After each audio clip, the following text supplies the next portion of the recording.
UDF സംഘടിപ്പിക്കുന്ന പുതുയുഗയാത്ര ഇന്ന് വൈകുന്നേരം AICCയുടെ general secretary Shri KC Venugopal ഉദ്ഘാടനം ചെയ്ത് ഇവിടെ നിന്ന് യാത്ര തിരിക്കുകയാണ് കുമ്പളയിൽ നിന്ന്. ഇത് 30 ദിവസത്തോളം കേരളത്തിലെ വിവിധ നിയോജകമണ്ഡലങ്ങൾ സന്ദർശിച്ച് മാർച്ച് 7-ാം തീയതി തിരുവനന്തപുരത്ത് നടക്കുന്ന സമാപന സമ്മേളനത്തോടുകൂടി അവസാനിക്കും. ഈ ജാഥയിൽ ഉടനീളം നമുക്കറിയാം, കഴിഞ്ഞ 10 വർഷമായി അധികാരത്തിലിരിക്കുന്ന LDF സർക്കാരിനെ, അവരുടെ തെറ്റുകളെ, അവരുടെ ദുശ്ചെയ്തികളെ, അവരുടെ ദുർഭരണത്തെ രൂക്ഷമായി വിമർശിച്ചിട്ടാണ് പ്രതിപക്ഷം എന്ന നിലയിൽ ഞങ്ങൾ മുന്നോട്ട് പോയത്. അവരുടെ വിവിധ വകുപ്പുകളിലെ തെറ്റുകൾ ഞങ്ങൾ എപ്പോഴും ചൂണ്ടിക്കാണിച്ചിട്ടുണ്ട്. കേരളം ഇന്നൊരു തകർച്ചയെ നേരിടുന്ന സംസ്ഥാനമാണ്. സാമ്പത്തികമായി ഇത്രമാത്രം തകർന്നു തരിപ്പണമായൊരു കാലഘട്ടം കേരളത്തിൻ്റെ ഭരണ ചരിത്രത്തിലുണ്ടായിട്ടില്ല. സമ്പദ് വ്യവസ്ഥ മുഴുവൻ തകർന്നിരിക്കുകയാണ്. നികുതി പിരിവ് വളരെ മോശമാണ്. ചെലവ് അതിന് ആനുപാതികമായിട്ടല്ല. അപ്പോൾ ബാലൻസ് മുഴുവൻ തെറ്റിയിരിക്കുന്നു. വികസന പ്രവർത്തനങ്ങൾ നടത്താനും ക്ഷേമ പ്രവർത്തനങ്ങൾ നടത്താനും പണമില്ലാത്ത അവസ്ഥയാണ്. കോടികളാണ് കടമെടുക്കുന്നത്. കടമെടുപ്പ് പരിധിയിൽ ഉൾപ്പെട്ട കടം കൂടാതെയുള്ള ധാരാളം കടവും എടുക്കുകയാണ്. ഗവൺമെൻറ് അധികാരത്തിൽ നിന്നിറങ്ങുമ്പോൾ ഏകദേശം 6 ലക്ഷത്തോളം കോടി രൂപയുടെ കടബാധ്യത നമ്മുടെ സംസ്ഥാനത്തിൻ്റെ തലയ്ക്ക് മീതെ വരും. ആരോഗ്യരംഗം വെന്റിലേറ്ററിലാണ്. കുട്ടികളെല്ലാം വിദേശ രാജ്യങ്ങളിലേക്ക് പഠനത്തിന് പോകുന്നതിൻ്റെ നമ്പർ കൂടിക്കൊണ്ടിരിക്കുകയാണ്. ഈ പോക്ക് പോയാൽ കേരളം 5 കൊല്ലത്തിലേക്ക് ഒരു വൃദ്ധസദനമായി മാറും. കാർഷിക മേഖല തകർച്ചയിലാണ്. തീരപ്രദേശം സങ്കടത്തിലാണ്. വന്യജീവി ആക്രമണം രൂക്ഷമാവുകയാണ്. പട്ടികജാതി പട്ടികവർഗ വിദ്യാർത്ഥികൾക്കുള്ള ലംസൺ കാർഡ് പോലും കൊടുക്കാൻ പറ്റുന്നില്ല. ഇങ്ങനെ എണ്ണിയാൽ ഒടുങ്ങാത്ത നിരവധി കാര്യങ്ങളുള്ളൊരു കുറ്റപത്രം ഞങ്ങൾ ലോക്കൽ ബോഡി തെരഞ്ഞെടുപ്പിന് മുമ്പ് തന്നെ അവതരിപ്പിച്ചിട്ടുണ്ട്. എന്നാൽ സാധാരണ തെരഞ്ഞെടുപ്പുകൾക്ക് മുമ്പ് പ്രതിപക്ഷ പാർട്ടികൾ നടത്തുന്ന ജാഥകളിൽ നിന്ന് വ്യത്യസ്തമായി ഈ ജാഥയ്ക്ക് ഒരു പ്രത്യേകത ഉണ്ടാവും. സർക്കാരിനെ വിമർശിക്കുകയും രാഷ്ട്രീയം പറയുന്നതിനോടൊപ്പം തന്നെ, അല്ലെങ്കിൽ അതിനേക്കാൾ കൂടുതലായി ജാഥയുടെ ഭൂരിഭാഗം സമയവും പ്രയോജനപ്പെടുത്താൻ പോകുന്നത് ഭാവി കേരളം എങ്ങനെയായിരിക്കും എന്നതായി. എവിടെയെല്ലാമാണ് ഗവൺമെൻറ് പരാജയപ്പെട്ടത് അവിടെയെല്ലാം UDFന് ബദൽ പദ്ധതികളുണ്ട്.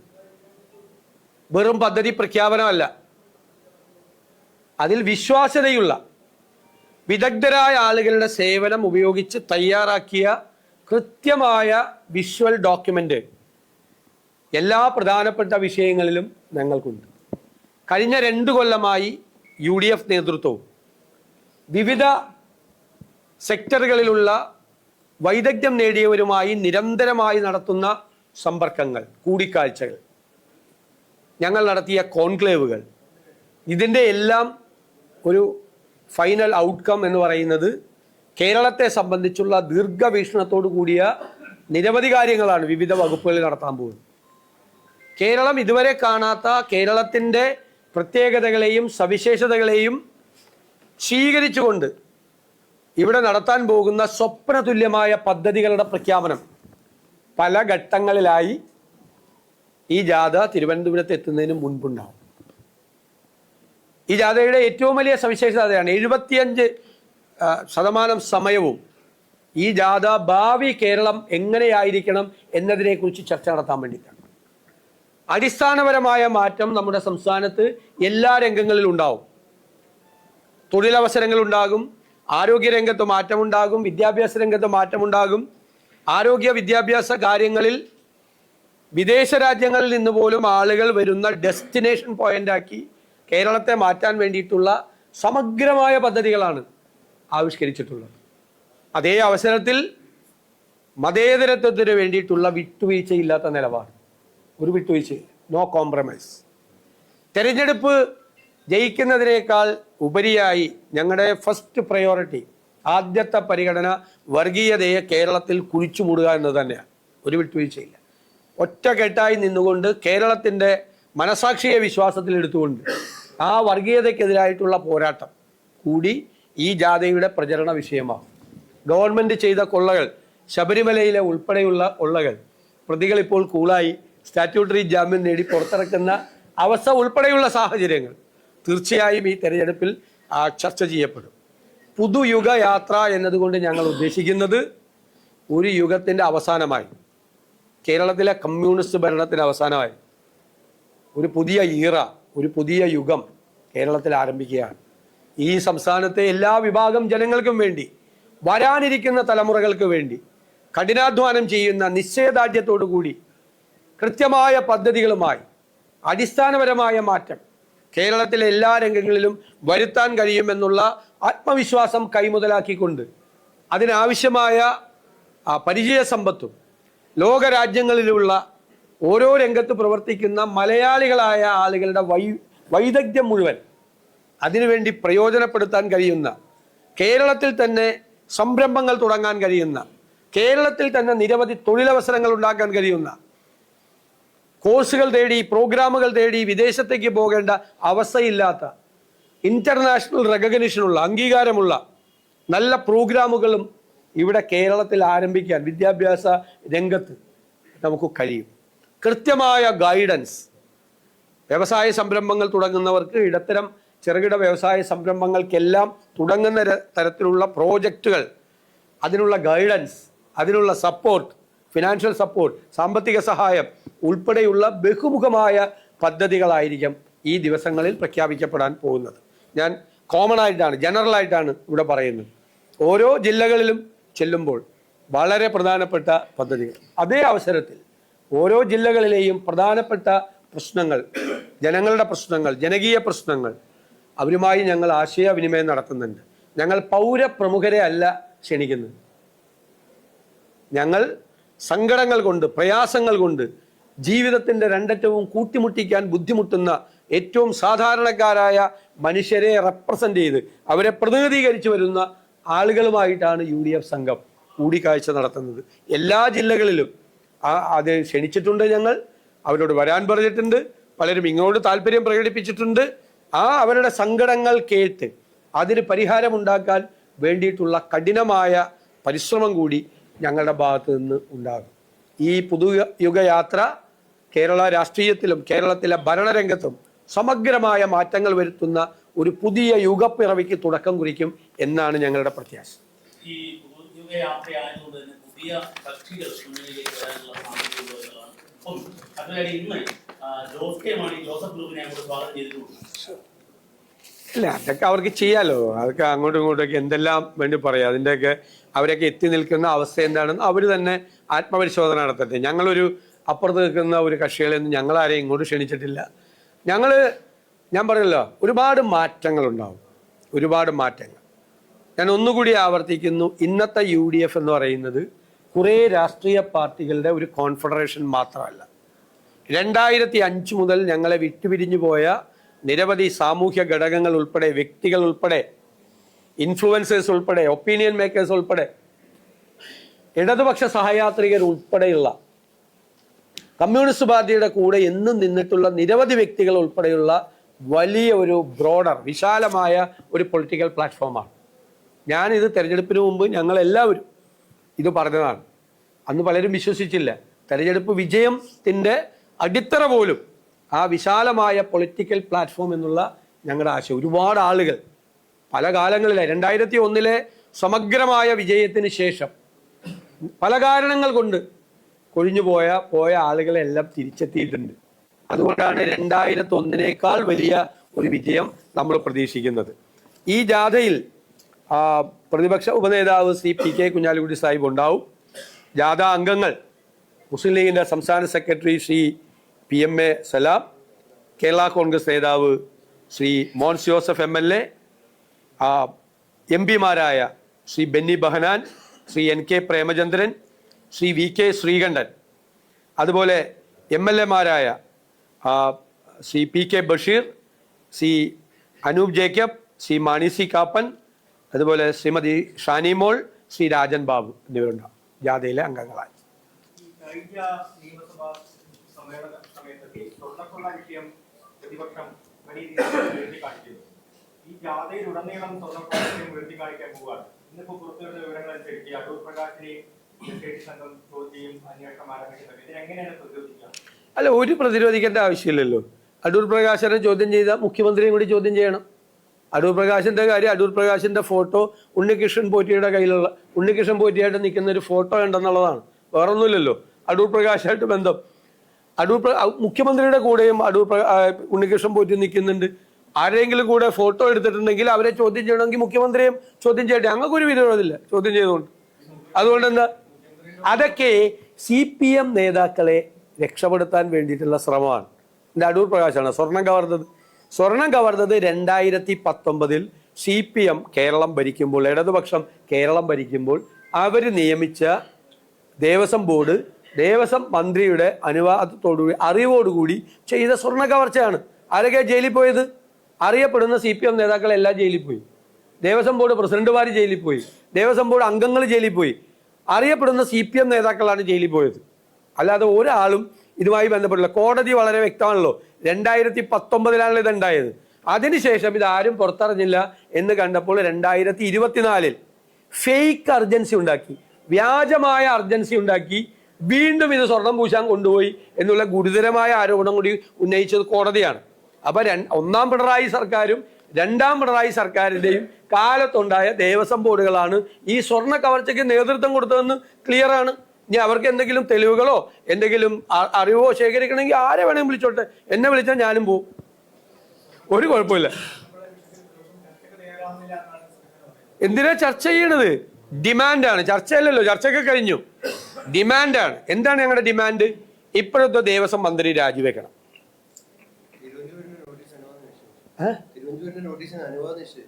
അതെ അതെ, നേരത്തെ ഞങ്ങളിത് നോട്ടീസ് കൊടുത്തതാണ് നിയമസഭയിൽ. അന്ന് അനുമതി തന്നില്ല. അന്ന് കോടതിയിൽ ഇരിക്കുന്ന വിഷയമാണ്, ഇത് ചർച്ച ചെയ്യാൻ പാടില്ല എന്ന് പറഞ്ഞ അനുമതി നിഷേധിച്ചാണ് തിരുവഞ്ചൂർ രാധാകൃഷ്ണൻ നോട്ടീസ് കൊടുത്തപ്പോൾ. എന്നിട്ട് ഇപ്പൊ ചർച്ച ചെയ്യാന്ന് പറഞ്ഞാൽ എന്താ അർത്ഥം? ഇനിയിപ്പോ ചർച്ചയുടെ ആവശ്യമില്ല. ജനങ്ങൾ ചർച്ച ചെയ്യുന്നുണ്ട്, ഗൗരവത്തോടു കൂടി ചർച്ച. ഇപ്പൊ എന്താ സംഭവം? ഇപ്പൊ എല്ലാ പ്രതികളും പുറത്തിറങ്ങാണ് അല്ലേ? ഹൈക്കോടതി, വിചാരണ കോടതിയും ഹൈക്കോടതിയും ബഹുമാനപ്പെട്ട സുപ്രീം കോടതിയും ജാമ്യം നിഷേധിച്ച കേസാണ്. സുപ്രീം കോടതി പറഞ്ഞ അയ്യപ്പന്റെ സ്വർണം കട്ടിട്ട് ഇങ്ങോട്ട് ജാമ്യത്തിന് വരുന്നു എന്ന് ചോദിച്ച കേസാണ്. അത് അവർക്ക് ആ ജാമ്യം കിട്ടില്ല. അപ്പൊ 90 ദിവസത്തിനകം കുറ്റപത്രം സമർപ്പിക്കാത്ത ഒറ്റ കാരണം കൊണ്ട് സ്റ്റാറ്റ്യൂട്ടറി ജാമ്യം കിട്ടുക. ഇനി വിശദമായ കുറ്റപത്രം വേണ്ട, ഒരു പ്രാഥമികമായ കുറ്റപത്രം സമർപ്പിച്ചിരുന്നുവെങ്കിൽ ഈ പ്രതികൾ പുറത്തിറങ്ങില്ല. ഇപ്പോഴുള്ള പ്രശ്നം എന്താ? പ്രതികളെല്ലാം പുറത്തിറങ്ങുന്നു. തൊണ്ടി മുതൽ കണ്ടെടുത്തിട്ടില്ല. അയ്യപ്പന്റെ ദ്വാരപാലക ശില്പം ഒരു കോടീശ്വരന് വിറ്റു എന്നാണ് കണ്ടെത്തൽ അല്ലെ? ഏത് കോടീശ്വരനാണ് വിറ്റത്? ആരുടെ അടുത്താണ് ഈ ദ്വാരപാലക ശില്പം ഇരിക്കുന്നത്? എന്നിട്ട് വ്യാജമായി കൊണ്ടുവച്ച ദ്വാരപാലക ശില്പമാണ് വീണ്ടും സ്വർണം പൂശാനും കക്കാനും പോയത്. വീണ്ടും 2024 ഗുരുതരമായ ആരോപണമാണ്. ഇപ്പോഴത്തെ സ്ഥിതി എന്താ? പ്രതികളെല്ലാം പുറത്തിറങ്ങുന്നു. തൊണ്ടി മുതൽ കണ്ടെടുത്തിട്ടില്ല, കാര്യമായ തെളിവുകൾ ശേഖരിച്ചിട്ടില്ല. അപ്പോൾ ശബരിമല സ്വർണ്ണക്കൊള്ള കേസ് തെളിവില്ലാതെ രീതിയിൽ അവസാനിക്കാൻ പോകുന്ന ഒരു ഉത്കണ്ഠ കേരളത്തിലെ എല്ലാ ജനവിഭാഗങ്ങൾക്കും ഉണ്ട്. അതാണ് ഞങ്ങൾ സമരത്തിലൂടെ പ്രതിഫലിപ്പിച്ചത്. ഞങ്ങൾ സമരത്തിലൂടെ പ്രതിഫലിപ്പിച്ച അതാണ്.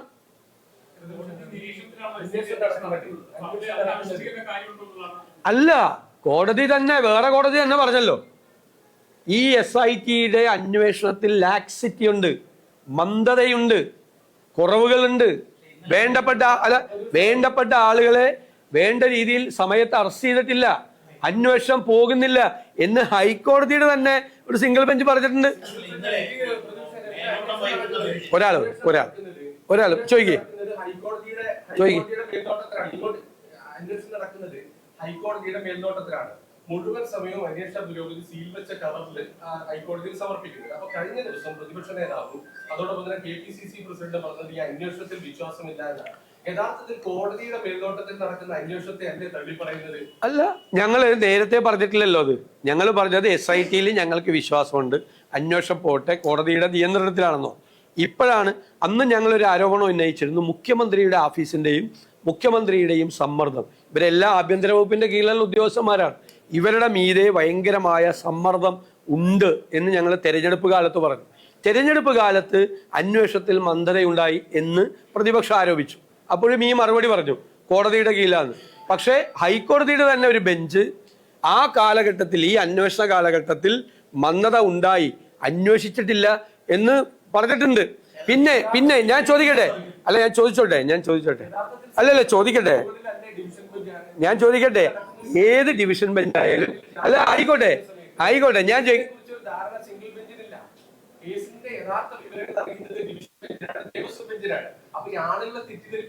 അല്ല അപ്പൊ സിംഗിൾ ബെഞ്ചിനെ കുറിച്ചാണ് അങ്ങ് പറഞ്ഞത് അവര് തെറ്റിദ്ധരിപ്പിച്ചാണെന്ന്? ഹൈക്കോടതി സിംഗിൾ ബെഞ്ചിനെ കുറിച്ചാണോ? നിങ്ങൾ തന്നെ ചോദിച്ചുകൊണ്ടിരുന്നാലേ ഞാൻ മറുപടി പറയട്ടെ. അല്ല നിങ്ങൾ എന്റെ ഇടയിൽ ചോദിക്കല്ലേ പ്ലീസ്. അതിനൊരു വേറെ ഉണ്ടെങ്കിൽ ചോദിച്ചോ, ഒരുമിച്ച് പറയാം. എല്ലാ ചോദ്യം കൂടി ഒരുമിച്ച് ചോദിക്കും. ഇനി വല്ലതും ഉണ്ടോ? അങ്ങ് ചോദിച്ചോ. അല്ലല്ല അങ്ങനെ ചോദിക്കാം. നിങ്ങൾ മാത്രമേ ചോദിക്കാൻ പറ്റില്ല, അങ്ങനെ ചെയ്യാൻ പറ്റില്ല. അതങ്ങനെ ചില ചാനലുകളിൽ നിന്ന് കൈരളി പോലുള്ള ചില ചാനലുകളിലൊന്നും ശല്യപ്പെടുത്താൻ പറ്റില്ല. അല്ലല്ല അങ്ങനെ പറ്റില്ല. അങ്ങനെ പറ്റില്ല. വേറെ ആള് ചോദ്യം ചോദിക്കുന്നതിന്റെ പകുതിക്ക് വെച്ചാണ് അങ്ങ് വന്ന് ചോദിച്ചത്. അങ്ങനെ ചോദിക്കല്ലേ പ്ലീസ്. എല്ലാവർക്കും ഒരു അവകാശം ചോദിക്കും. അദ്ദേഹം 24-ന്റെ അദ്ദേഹം ചോദിച്ചുകൊണ്ടിരിക്കെ പകുതി ആയപ്പോഴാണ് അങ്ങ് ഇടപെട്ട് ആ ചോദ്യം തടസ്സപ്പെടുത്തി ചോദിച്ചത്. അതല്ല, അത് ശരിയല്ല. അത് ശരി പറഞ്ഞോ. ഞങ്ങൾക്ക് ഉത്കണ്ഠയുണ്ട്. കാരണം എല്ലാ പ്രതികളും പുറത്തിറങ്ങാണ്, ജാമ്യം കിട്ടി. തൊണ്ടി മുതൽ ശേഖരിച്ചിട്ടില്ല. കേരളത്തിലെ ജനങ്ങളുടെ ഉത്കണ്ഠ ഞങ്ങളും പങ്കുവെക്കുന്നു. കോടതിയുടെ മുമ്പാകെ പങ്കുവെക്കുന്നു. കോടതിയുടെ കൺസേണും കൂടി ആവണത്. ഞങ്ങൾ കോടതിയുടെ നിരീക്ഷണത്തിൽ അന്വേഷണം നടക്കുന്നത്. എല്ലാ പ്രതികളും പുറത്തിറങ്ങുവാണ്. 90 ദിവസം കഴിഞ്ഞപ്പോൾ, ഈ കഴിഞ്ഞ ഒരാഴ്ചക്കുള്ളിലാണ് ഈ പത്മകുമാർ രേഖ തിരുത്തി ചെമ്പാക്കിയതിന്റെ ഫോറൻസിക് എവിഡൻസ് എടുത്തത്. അപ്പൊ കഴിഞ്ഞ ഇത്രയും ദിവസം എന്തിനു വരുന്നു SIT? ഞങ്ങൾ SITയെ കുറിച്ച് ആദ്യമേ അവിശ്വാസം പറഞ്ഞിട്ടില്ല. പക്ഷെ ഇപ്പോൾ എല്ലാ പ്രതികളും ഒരു കേസിൽ പുറത്തിറങ്ങുകയും കേസ് തൊണ്ടി മുതൽ പോലും ശേഖരിക്കാത്ത ഒരു സാഹചര്യം വന്നാൽ ഈ തെളിവുകൾ മുഴുവൻ നശിപ്പിക്കപ്പെടും എന്നുള്ള ഉത്കണ്ഠ കേരളത്തിലെ പ്രതിപക്ഷത്തിനുണ്ട്. അത് പറയാനുള്ള അവകാശം ഞങ്ങൾക്കുണ്ട്.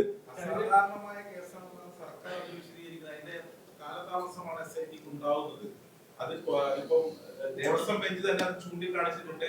ഇനിയിപ്പോ ജാമ്യത്തിൽ പുറത്തിറങ്ങിയാൽ പോലും ഈ അന്വേഷണത്തെ ബാധിക്കില്ലാതെ തെളിവുകൾ നശിപ്പിച്ചാലോ, ഈ ഇറക്കുന്ന പ്രതികൾ തെളിവുകൾ നശിപ്പിച്ചാലോ? സാധാരണ എന്തിനാ ഇവരെ റിമാൻഡ് ചെയ്യുന്നത്? തെളിവുകൾ നശിപ്പിക്കാതിരിക്കാനാ. മാത്രമല്ല വിശദമായ ചാർജ് ഷീറ്റ് വേണ്ട. ഒരു പ്രാഥമിക ചാർജ് ഷീറ്റ് കൊടുത്തിരുന്നെങ്കിൽ ഈ ജാമ്യം കിട്ടില്ലായിരുന്നു അവർക്ക്. അത് കൊടുക്കായിരുന്നല്ലോ. ഇത്ര 90 ദിവസം അന്വേഷിച്ചിട്ട് ഒരു പ്രാഥമികമായ ചാർജ് ഷീറ്റ് പോലും കൊടുക്കാൻ പറ്റിയില്ല എന്ന് പറഞ്ഞാൽ അതിന് ഗൗരവമുണ്ട്. ഞങ്ങളൊക്കെ കേസ് നടത്തിയിട്ടുള്ള അഭിഭാഷകരാ, ഞങ്ങൾക്കറിയാം.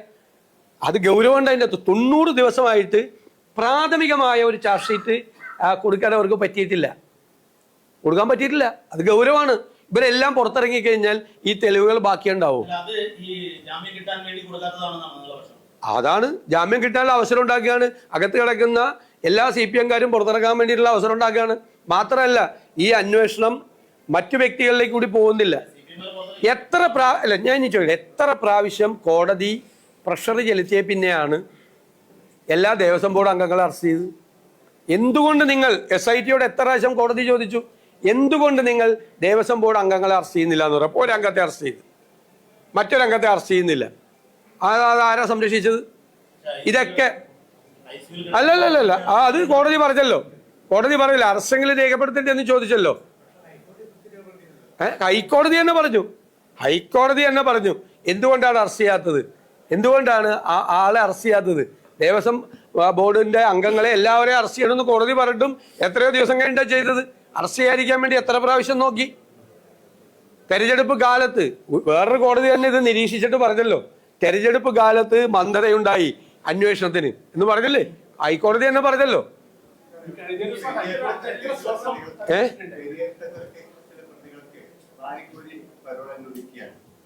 ഞങ്ങൾ നിയമസഭയിൽ ആ വിഷയം ഉന്നയിച്ചു. പെരിയ കൊലക്കേസ് മാത്രമല്ല, പോലീസിനെ ബോംബെറിഞ്ഞ് കൊല്ലാൻ ശ്രമിച്ച് കോടതി 20 വർഷത്തേക്ക് തടവ് ശിക്ഷയ്ക്ക് വിധിച്ച ആൾക്ക് 1 മാസത്തിനുള്ളിൽ പരോളാ. അടുത്ത ആൾക്ക് വീണ്ടും പരോൾ കൊടുക്കുകയാണ്. 1000-ലധികം ദിവസം പരോളാണ് TP ചന്ദ്രശേഖര കേസിലെ പ്രതികൾക്ക് കൊടുത്തത്. എല്ലാ CPM ക്രിമിനലുകൾക്ക് ജയിലിൽ കിടക്കുന്നവർക്കും പരോൾ കൊടുക്കുകയാണ്. പരോളിന്റെ മാനദണ്ഡങ്ങൾ, അതിനൊരു ആക്ട് ഉണ്ട്, പ്രിസണേഴ്സ് മാനേജ്മെന്റ് ആക്ട്.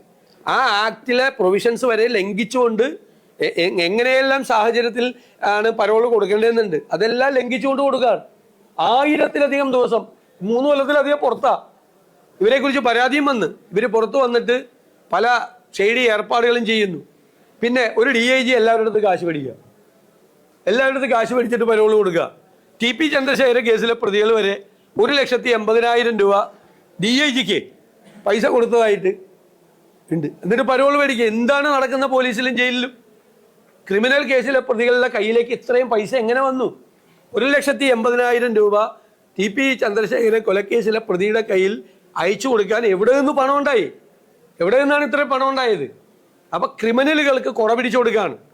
അവിടെ അവർക്ക് ഇഷ്ടമുള്ള ഫോൺ, സിം കാർഡ്, ഇഷ്ടമുള്ള ഭക്ഷണം, ഇനി അവിടെ എയർ കണ്ടീഷൻ കൂടി ചെയ്തു കൊടുത്താൽ മതി ജയിലിൽ. അത്രയും സൗകര്യമാണ് ചെയ്തു കൊടുക്കുന്നത്.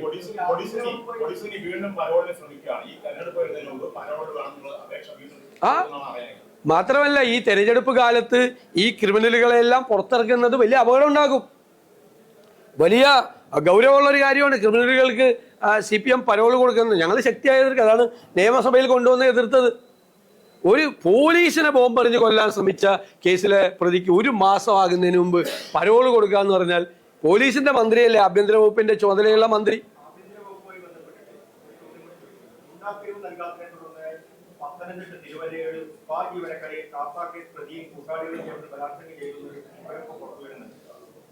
അതറിയില്ല, എനിക്ക് അതിന്റെ ഡീറ്റെയിൽസ് അറിയില്ല, അന്വേഷിക്കപ്പെടേണ്ടതാണ്. മാത്രമല്ല, പിന്നെ രക്തസാക്ഷി ഫണ്ട്, ഇപ്പോൾ പയ്യന്നൂരിലെ ധനരാജ് രക്തസാക്ഷി ഫണ്ട്, അഭിമന്യു രക്തസാക്ഷി ഫണ്ട്, തിരുവനന്തപുരത്ത് ഇന്നലെ വിഷ്ണു രക്തസാക്ഷി ഫണ്ട്. വിഷ്ണുവിന്റെ കുടുംബം മുഴുവൻ കോൺഗ്രസിൽ ചേർന്നു.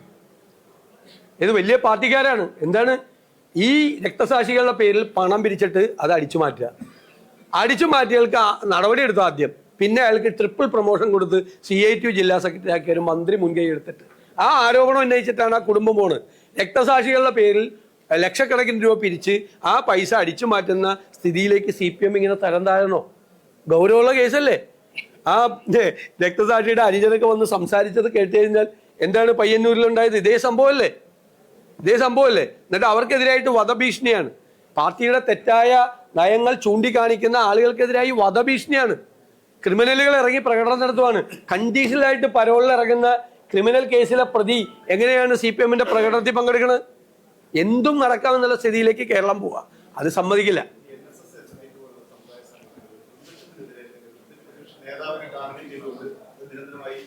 പ്രതിപക്ഷത്തിനെതിരെ ഒന്നും പറയില്ല, എനിക്കെതിരെ വ്യക്തിപരമായിട്ട് പറഞ്ഞു. അത് സാരമില്ല. അത് നമ്മള് എങ്ങനെ അത് വ്യക്തിപരമായി എനിക്കെതിരെയല്ലേ, പ്രതിപക്ഷത്തിനെതിരെയല്ല, UDF-നെതിരെ ഒന്നും അവർ പറഞ്ഞില്ല. അത് അവർക്ക് എന്നെ ഇഷ്ടമല്ല, അതുകൊണ്ട് എനിക്കെതിരായിട്ട് പറഞ്ഞു. അപ്പൊ എനിക്ക് എന്ത് ചെയ്യാൻ പറ്റും? നിങ്ങൾക്ക് ഇവിടെ ഇരിക്കുന്നവർക്ക് മുഴുവൻ എന്നെ ഇഷ്ടമാവോ? എന്നെ ഇഷ്ടമാണെന്നാണ്. എന്നെ ഇഷ്ടമാകത്തില്ലെങ്കിൽ എനിക്കെതിരെ ചിലപ്പോൾ പറയും. വ്യക്തിപരമായിട്ടാണ് എന്നെ വിമർശിച്ചത്. അല്ല, എന്നെ വ്യക്തിപരമായിട്ടാണ് വിമർശിച്ചിരിക്കുന്നത്. അല്ലാതെ ഞങ്ങളുടെ പ്രസ്ഥാനത്തെയോ കോൺഗ്രസിനെയോ UDF-നെ ഒന്നും അല്ല വിമർശിച്ചത്. എന്നെ വ്യക്തിപരമായിട്ടാണ്. ചിലപ്പോൾ എൻ്റെ സ്വഭാവം ഇഷ്ടമല്ലായിരിക്കും, ചിലപ്പോൾ എന്നെ കാണുന്നത് ചിലർക്ക് ഇഷ്ടമല്ലായിരിക്കും. അത്രയേ ഉള്ളൂ. ഞാൻ അങ്ങനെ കരുതുന്നുള്ളൂ. അത് സാരമില്ല. ഞാനത് ക്ഷമിച്ചെന്നേ. ഞാൻ അവരെ തിരിച്ചൊന്നും പറഞ്ഞില്ല, മോശമായിട്ടൊന്നും പറഞ്ഞില്ല. ഞാൻ അങ്ങനെയൊന്നും കാണുന്നില്ല. എന്നെ ഇഷ്ടമല്ല, അതുകൊണ്ട് അവരെന്നെ വിമർശിച്ചു. അങ്ങനെ വിമർശിക്കാൻ പാടില്ലേ? ഞാൻ അതിന് അസഹിഷ്ണുത കാട്ടുന്നത് എന്തിനാ? ഞാൻ എന്നിട്ട് തിരിച്ചു പറഞ്ഞ മറുപടി നിങ്ങൾ ശ്രദ്ധിച്ചില്ലേ? അവരെല്ലാം നല്ല പ്രായമുള്ള ആളുകളാണ്, വലിയ സ്ഥാനങ്ങളിലിരിക്കുന്ന ആളുകളാണ്. ഞാൻ അവരെ കുറിച്ച് മോശമായിട്ട് ഒരു വാക്കും ഞാൻ പറയില്ല, ഒരു വാക്കും പറയില്ല. പക്ഷെ ആര് വർഗീയത പറഞ്ഞാലും ആര് വർഗീയത പറഞ്ഞാലും അത് പറയാൻ പറ്റില്ല എന്ന് പറയും. വർഗീയത പറയാൻ പറ്റില്ല എന്ന് പറയും. അത്രയില്ല, അതിന്റെ അപ്പുറത്തൊന്നുമില്ല. പറയട്ടേന്ന്, അത് എന്നെ ഇഷ്ടമല്ലെന്ന്. എല്ലാവർക്കും നമ്മളെ ഇഷ്ടമാണെന്നുണ്ടോ? നമ്മളെ ഒരാൾക്ക് ഇഷ്ടമില്ല എന്ന് പറഞ്ഞാൽ നമ്മൾ അസഹിഷ്ണുത. നമ്മളൊരാൾ വിമർശിച്ചു, മുഖ്യമന്ത്രിയെ ഞങ്ങൾ എത്ര പ്രാവശ്യം വിമർശിക്കുന്നുണ്ട്, മന്ത്രിമാരെ നമ്മൾ വിമർശിക്കുന്നുണ്ട്. പ്രതിപക്ഷ നേതാവിനെ ആരെങ്കിലും വിമർശിക്കാൻ പാടില്ല. പ്രതിപക്ഷ നേതാവ് എന്താ വിമർശനത്തിന് അതീതനായിട്ട് ആളാണോ? ഞാൻ അങ്ങനെ അസഹിഷ്ണുതയൊന്നും കാണിക്കില്ല. നമ്മളെ വിമർശിച്ചാൽ നമ്മൾ നോക്കും, ശരിയാണെന്ന് നോക്കും. ഏത് കാര്യത്തിലാണ് വിമർശിക്കണമെന്ന് മനസ്സിലായ കറക്റ്റ് ചെയ്യാൻ പറ്റുവാണെങ്കിൽ കറക്റ്റ് ചെയ്യും. അല്ലെങ്കിൽ അവരെ പറഞ്ഞ് ബോധ്യപ്പെടുത്താൻ പറ്റും, അത് നിങ്ങൾ തെറ്റിദ്ധരിച്ചാണെന്ന്. അത്രയേ ഉള്ളൂ. അല്ല, ഇതിപ്പോ അങ്ങനത്തെ കാര്യമൊന്നും അവർ പറഞ്ഞില്ലല്ലോ. അവര് ഞാൻ ശരിയല്ലെന്നല്ലേ പറഞ്ഞില്ല. അത് ഞാൻ എങ്ങനെ കറക്റ്റ് ചെയ്യണത്?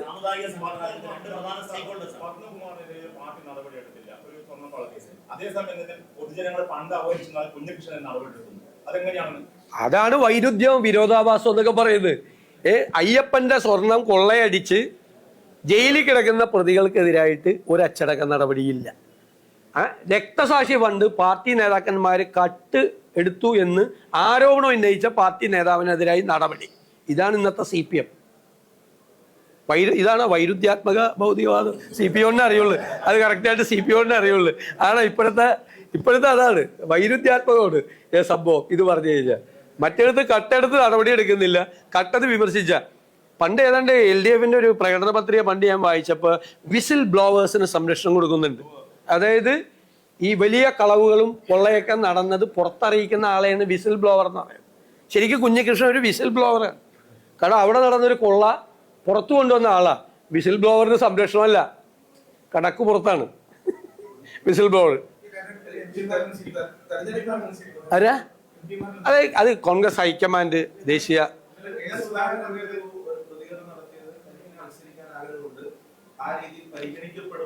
അല്ല, പാർട്ടി ദേശീയ സമിതി ഹൈക്കമാൻഡാണ് തീരുമാനിക്കുന്നത്. MP-മാരുടെ കാര്യമല്ലേ. അവർ മാത്രമല്ല, അവരെല്ലാം വർക്കിംഗ് കമ്മിറ്റി മെമ്പറും മുതിർന്ന നേതാക്കളുമാണ്. കേരള നേതൃത്വം അല്ലാതെ തീരുമാനിക്കുന്നത്. അല്ല, കേരള നേതൃത്വം അല്ല തീരുമാനിക്കുന്നത്. I am not a competent person to answer that question. അത് അതിന്റെ അന്തിമഘട്ടത്തിലാണ്. അല്ല, വിന്നബിലിറ്റി അവര് പാർട്ടിക്കും നാടിനും ചെയ്തിരിക്കുന്ന സേവനങ്ങൾ അങ്ങനെ എല്ലാം പരിഗണിക്കും. വിന്നബിലിറ്റിയും പരിഗണിക്കും. നോക്കുന്ന ആളെ കൊണ്ട് ആരെങ്കിലും നിർത്താൻ നോക്കുമോ? ജയിക്കുന്ന ആളെയല്ലേ നമ്മൾ നിർത്താൻ നോക്കുള്ളൂ.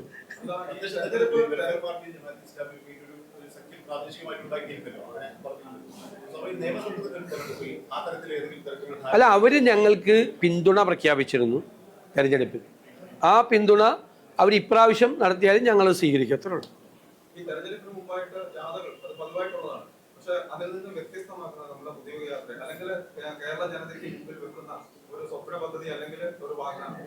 അത് പ്രഖ്യാപിക്കും ഞങ്ങൾ.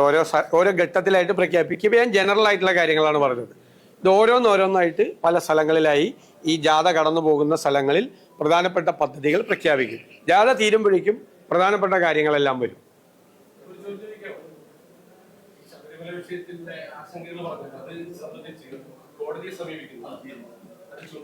ഞാൻ അതിനെ സംബന്ധിച്ച എല്ലാ ആൻസറും പറഞ്ഞു കഴിഞ്ഞു.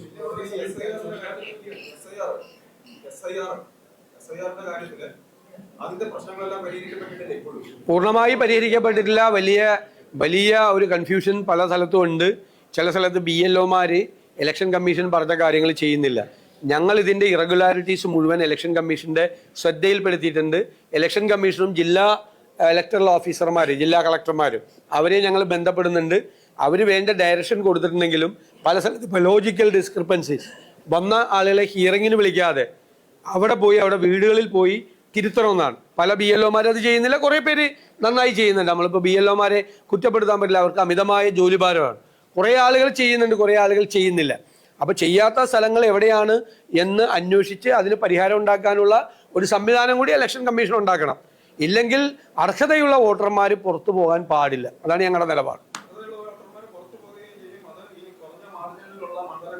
അതുകൊണ്ടാണല്ലോ നമ്മൾ SIRനെ നമ്മൾ ആദ്യം മുതലേ വിമർശിച്ചിരുന്നത്. ഇപ്പോഴും അത് പൂർണ്ണമായ രീതിയിലല്ലാതെ നടപ്പാകുന്നത്. ഇനിയും വോട്ടർമാർ പുറത്തു പോകുമോ എന്നുള്ള ഉത്കണ്ഠ എല്ലാ മുഖ്യധാര രാഷ്ട്രീയ പാർട്ടികൾക്കും ഉണ്ട്. തീർച്ചയായിട്ടും. ഈ തദ്ദേശ തെരഞ്ഞെടുപ്പിന് ശേഷം ജമാഅത്തിന്റെ നേതാക്കളൊക്കെ മതരാഷ്ട്രവാദമുള്ള ഇത്തരം പരാമർശങ്ങളൊക്കെ നടത്തിയിരുന്നു. അതിനെതിരെ മറ്റ് മതസംഘടനകളൊക്കെ രംഗത്ത് വരുന്ന സാഹചര്യം ഉണ്ടായിരുന്നു, സമസ്ത ഉൾപ്പെടെ. അപ്പം ഈ പിന്തുണ സ്വീകരിക്കുന്നവരുള്ള ഈ മറുവശത്ത് അപകടകരമായിട്ടുള്ള പ്രതികരണങ്ങൾ കൂടി. ജമാഅത്ത് ഇസ്ലാമിയുടെ അമീർ വളരെ വ്യക്തമായി മതരാഷ്ട്രവാദത്തെ സംബന്ധിച്ച അവരുടെ നിലപാട് വ്യക്തമായി പറഞ്ഞിട്ടുണ്ട്. അവർ ഇന്ത്യൻ രാഷ്ട്രീയ സാഹചര്യത്തിൽ ബഹുസ്വര സമൂഹം നിലനിൽക്കുന്ന ഒരു രാജ്യത്തും ഒരു സംസ്ഥാനത്തും അത്തരമൊരു നിലപാട് ഞങ്ങൾക്കില്ല എന്ന് വളരെ കൃത്യമായി പറഞ്ഞിട്ടുണ്ട്. ഞാൻ നിങ്ങൾക്ക് വേണമെങ്കിൽ അതിൻ്റെ വീഡിയോ ക്ലിപ്പിംഗ് അയച്ചു തരാം. ഈ വിവാദങ്ങളെല്ലാം വന്നതിന് ശേഷം നല്ല വ്യക്തതയോടുകൂടി ആ നിലപാട് ഞാൻ പണ്ട് പറഞ്ഞ നിലമ്പൂർ ഇലക്ഷനിൽ അപ്പോൾ എന്നെ എല്ലാവരും വിമർശിച്ചു. അവർ പറഞ്ഞിട്ടുള്ളത് എനിക്ക് അറിയാവുന്നതുകൊണ്ടാണ് ഞാനത് പറഞ്ഞത്. അദ്ദേഹം വീണ്ടും ക്ലാരിറ്റി വരുത്തി. അങ്ങനത്തെ ഒരു മതരാഷ്ട്രവാദം അവർക്കില്ല എന്ന് അവർ വ്യക്തമായി പറഞ്ഞിട്ടുണ്ട്.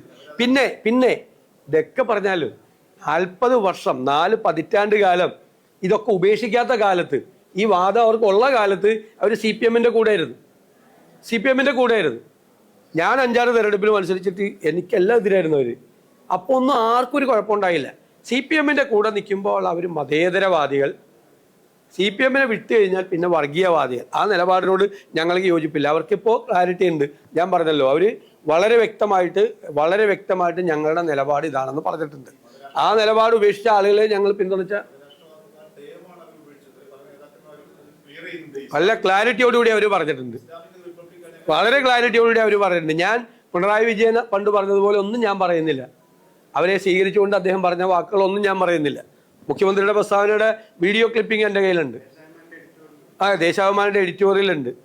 എല്ലാം ഉണ്ട്. എല്ലാ സാധനവും ഉണ്ട്. അന്നൊന്നും ആർക്കും ഒരു കുഴപ്പമില്ലായിരുന്നു. ഒരു കുഴപ്പമില്ലായിരുന്നു അന്ന് ഭയങ്കര എന്തായിരുന്നു അന്ന്. ഇപ്പം നമ്മൾക്ക് ഒരു പിന്തുണ അവർ പ്രഖ്യാപിച്ച സമയത്താണ് ഇതെല്ലാം ഭയങ്കര കുഴപ്പമായത്. ഇതൊരു കേരള സമൂഹത്തെ ഡിവൈഡ് ചെയ്യാൻ വേണ്ടിയിട്ട് മനഃപൂർവ്വമായി ഉണ്ടാക്കുന്ന ഒരു നെറേറ്റീവാണ്. ഇപ്പോൾ മുസ്ലിം ലീഗ് ജനാധിപത്യ പാർട്ടിയാണ്, മതേതര പാർട്ടിയെന്ന് CPM നേതാക്കൾ പ്രഖ്യാപിച്ചിട്ടുണ്ട്. ഗോവിന്ദൻ നടക്കാൻ നേരത്തെ. ഇപ്പം മുസ്ലിം ലീഗിന് ഭയങ്കര കുഴപ്പമോ? ഞങ്ങൾ ഒറ്റ ചോദ്യമാണ് പൊതുസമൂഹത്തോട് ചോദിക്കുന്നത്. കേരളത്തിൽ മുസ്ലിം ലീഗ് ദുർബലമായാൽ ആരാണ് ശക്തി പ്രാപിക്കുന്നത്?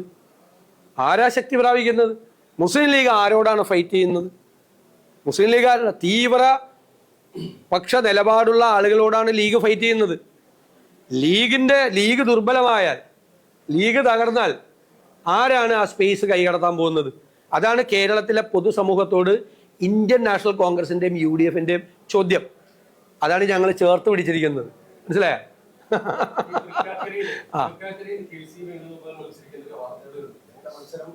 അയ്യോ ദേവി, ഇത് നിങ്ങൾ തന്നെ സ്ഥാനാർത്ഥിയെ തീരുമാനിക്കല്ലേ. അതിനുള്ള അവസരമെങ്കിലും ഞങ്ങൾക്കിതാ. നിങ്ങൾക്ക് വേണമെങ്കിൽ നിങ്ങൾക്ക് വേണമെങ്കിൽ ഞാൻ പറഞ്ഞല്ലോ, ഓരോരുത്തരെ ഞാൻ മത്സരിക്കുന്നില്ല എന്ന് വാർത്ത കൊടുക്കാം. അദ്ദേഹം മത്സരിക്കുന്നുണ്ടെന്ന് വാർത്ത കൊടുക്കുക. അതൊക്കെ എല്ലാ അവകാശവും നിങ്ങൾക്കുണ്ട്. പക്ഷെ ദയവ് ചെയ്ത് സ്ഥാനാർത്ഥിയെ തീരുമാനിക്കാനുള്ള അവകാശമെങ്കിലും ഞങ്ങൾക്ക് തരണമെന്നാണ് എൻ്റെ വിനീതമായ അഭ്യർത്ഥന.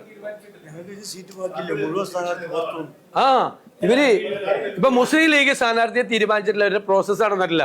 പക്ഷെ എല്ലാ സ്ഥാനാർത്ഥിയും തീരുമാനിച്ചായിട്ട് വാർത്ത വന്നു.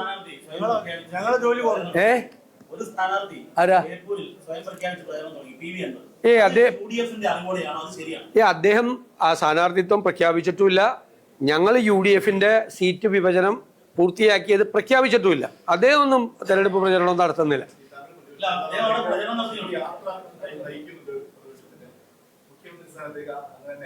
അല്ലല്ല, കേരളത്തിലെ കോൺഗ്രസ്സാണ് മുന്നണിക്ക് നേതൃത്വം കൊടുക്കുന്നത്.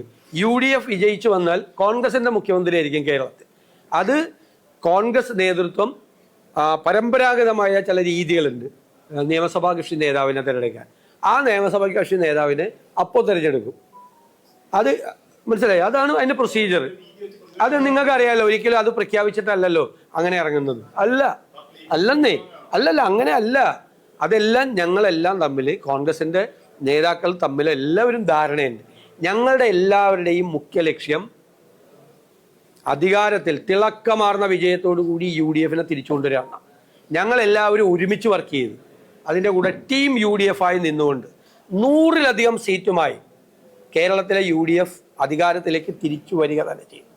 ഈ ജാഥ തിരുവനന്തപുരത്ത് സമാപിക്കുമ്പോൾ, കേരളത്തിലെ UDF അധികാരത്തിൽ വരുമ്പോൾ, ഈ കേരളത്തിനെ മാറ്റിയെടുക്കാൻ വേണ്ടിയിട്ടുള്ള വ്യക്തവും കൃത്യവുമായ പദ്ധതികളും പരിപാടികളും പ്രഖ്യാപിച്ചുകൊണ്ടുള്ള കേരളത്തിലെ ആദ്യത്തെ ഒരു മുന്നണി കൂടിയാണെന്നുള്ള ഖ്യാതി നേടിക്കൊണ്ടായിരിക്കും ഈ ജാഥ അവസാനിക്കുന്നത്. ഞങ്ങൾക്ക് കൃത്യമായ പ്ലാനുണ്ട്. ഈ സ്റ്റേറ്റിനെ കുറിച്ച് കൃത്യമായ പ്ലാൻ.